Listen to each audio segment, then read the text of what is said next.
PoPolitickin.com. Yo, what's good? It's your boy BL'EVE Brown, and I'm on the Po Politickin show. That new East Coast wavy, man. Check me out at BL'EVEBrown.com. Yo, Po, what up, baby? I see you. Yeah, quarter pounder that strong. Out here, getting right. These niggas mad that I'm on. Forget them, they speculating. Been doing this for too long. Design different, my grind different. Don't worry about your time difference. Sit back, let your mind listen. Like, yo, we in the cosmos. This, that, new God flow. Need that like pronto. Turned up in them Tahoes. These hoes gon' be shameless. Niggas wanna be famous. Some of us gon' die nameless. Same game, new stages. Look, we made it. That shit means nothing.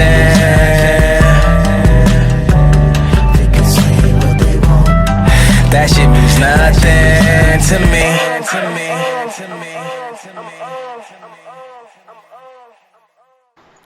Welcome back to PoPolitickin.com. Make sure you subscribe on YouTube, Facebook, everything. We in the place to be with my homie BL'EVE. What's good, bro? Yo, Po, what's the deal, man? Thanks for having me. No doubt, no doubt. So I like the name BL'EVE, man, so you gotta give us the background on the name. Oh, yeah, so my government is Hanif Brown. So the meaning of Hanif is he who believes, a true believer. It's Arabic. So I just took, believe from Hanif, and now it's BL'EVE Brown instead of Hanif Brown when I'm doing the music, you know what I mean? All right. And how did you get involved with music? What's your background? I actually been involved in music pretty much forever. Actually, I used to, do like the chorus thing in elementary school. Then middle school, I picked up playing the drums. So I was playing a lot of drums in concert band and all of that stuff. And I did that through high school.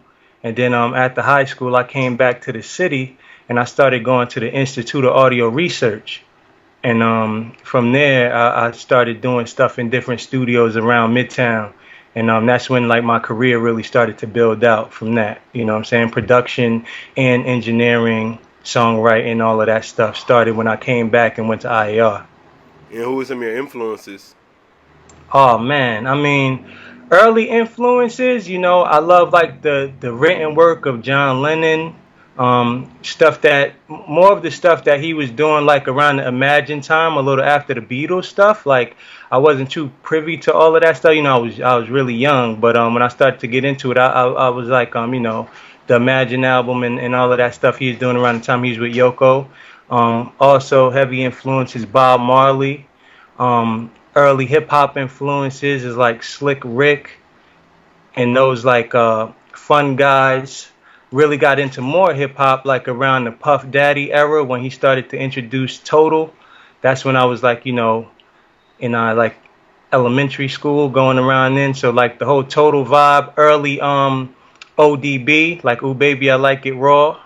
Yeah, all of those joints is pretty much my influence, but really locked in with the hip hop around the time Biggie really sparked something for me as a kid. You know what I mean? When I started hearing him, like the first record I really tuned in on him with was the joint he did with Hove, Brooklyn's Finest. That's like one of my top 5 hip hop records ever. You know what I mean? I thought that was pretty. Like my first time hearing that on the radio, kind of blew my mind. So who you think won that one, Jay-Z or Biggie? I think they both added, like they both did their thing on it. Like nobody did it better. You know what I mean? I think the chemistry between the two was crazy. Big did a couple of those subliminal lines with the whole Pac thing or whatever. I wasn't too on the beef thing, but they just sick MCs, man. They don't really make MCs like that I don't see any MCs like really coming out like that anymore. You know what I mean? It's a different vibe going on. And my music is different. I just love that type of stuff growing up. So I listened to a lot of it. I probably listened to Biggie and all of that stuff. I popped a few tapes, when I was younger, man. And then what makes you unique as an artist? Well, I come in and I do, nowadays they do like the singing and the production stuff.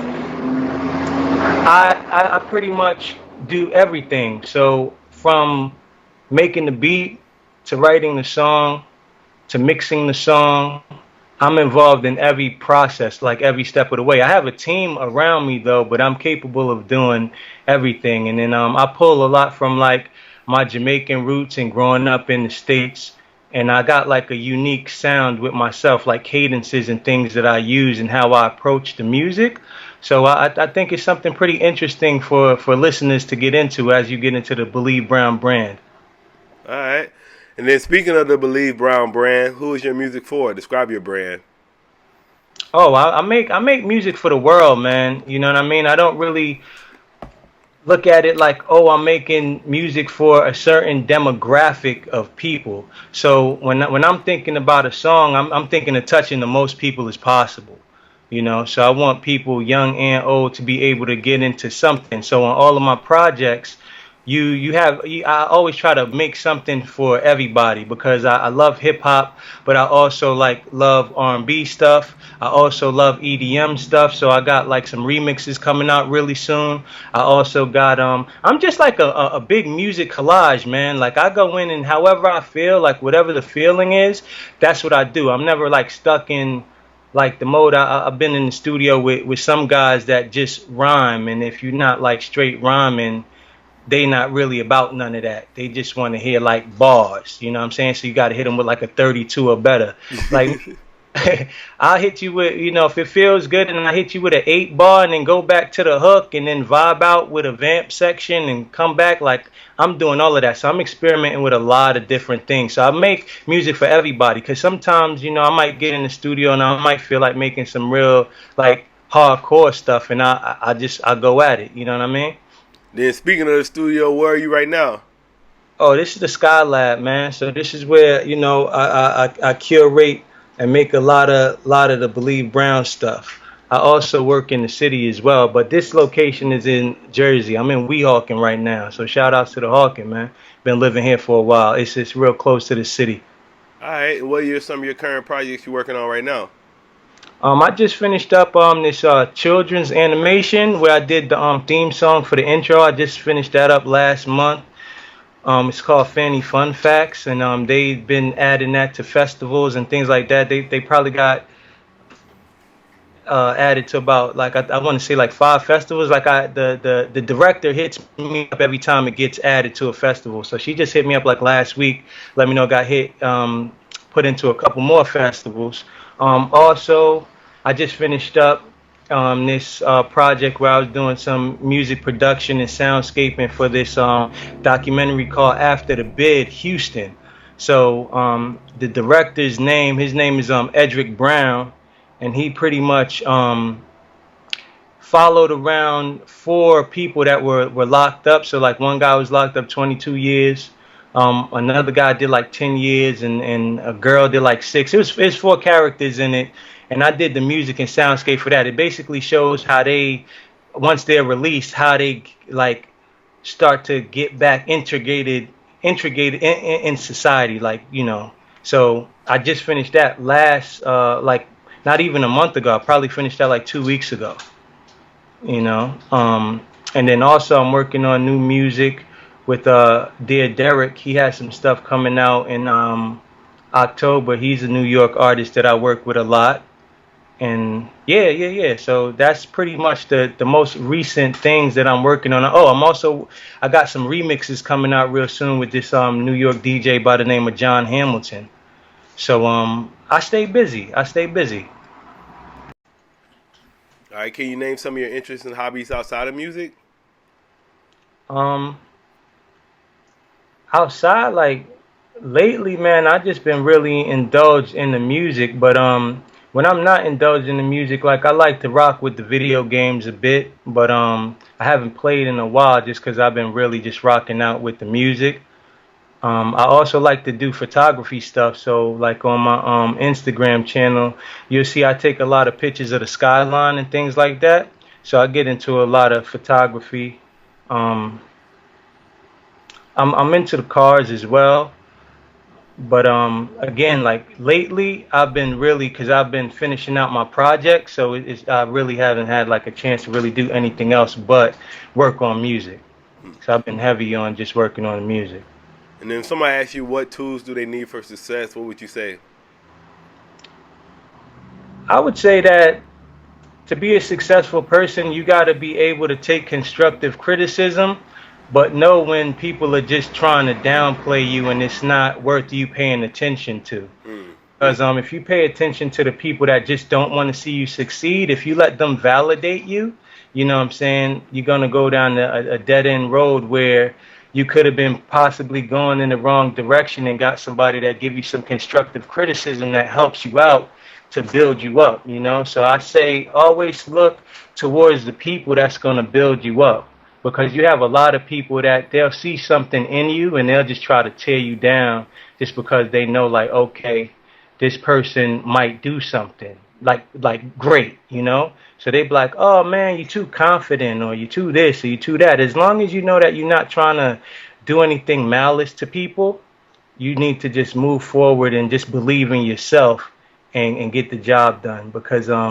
with me, I've made it this far in my career all independent because of that. But I have people around me that's always willing to give me, especially like producer and mix engineer guys that I know, that I respect, that'll tell me something constructive, like, hey, you might want to try this, or you might want to do that, or da da da da, instead of like, yo, son, that shit whack, son. I don't know. You know, because you got a lot of those guys, and then you be like, well, what could I do better? And they'd be like, I don't know, man, just wrap it up. That shit whack. And you you can't pay attention to those people, because a lot of the times those people are just not happy with themselves, and they got a lot of internal hangups that's causing them to do that, to not want to see you Right. the best you. And that's what I'll say, you know. And then what are some things you do to stay motivated on your goals? I get up every day. I do a lot of reading. Like I read like you know, a lot of music stuff. I check out music business stuff, see what's going on. I check out everything that's within my industry. I always check to see what music is out in the underground scene and on the mainstream, just to see what the pulse of everything is. And I just stay away from all negativity, bro. Anything that's negative, I don't care if you family or whatever. If you just always talking negative, or if you just not looking at the positive side of things, because look, at the end of the day, if it ain't gonna work, it ain't gonna work. You know what I'm saying? And if you sit up here and you scared to try, you just set yourself up for the downslope, when you could have tried and it could have got you in a position where, hey, maybe it might not be where you want to be, but it's somewhere comfortable for you. What's up? Yeah. All right, man. What would you like to say to all your fans, people been supporting your career so far? Oh man, shout outs to everybody supporting me in that new East Coast, man. That new East Coast real wavy right now. And I really love the support, and I thank everybody. And I got the Cosmosis project coming out in October. I want everybody to check for that. We just finished up the I'm About That payroll video this past weekend, and that's in the editing phases now. I want people to look out for that. And yeah. That's it, man. Just keep showing love to your boy. I'll be hitting the stage near you soon. And I come with the good vibes, man. So when people start hearing the music, I think they'll start to put it together a lot more than me having to explain it. I've always been a person that likes to show you better than, you know, just speaking it up. You know what I mean? But I still let you know about it. I'll be like, yo, check this and check that. But I usually want the music to speak for itself. All right, man. I want to say thanks for coming through politicking with me. Yo, thanks for having me, Po. All right, man. Y'all, shit, you just told them all your social media. Yeah, what's your social media, just to make sure? Oh yeah, it's so on Instagram it's BL'EVE Brown, at BL'EVE Brown. On Twitter it's at BL'EVE_Brown, and BL'EVE is spelled BLEVE Brown, like the color, BROWN. And all my handles are that, and you could also check me out at BL'EVEBrown.com.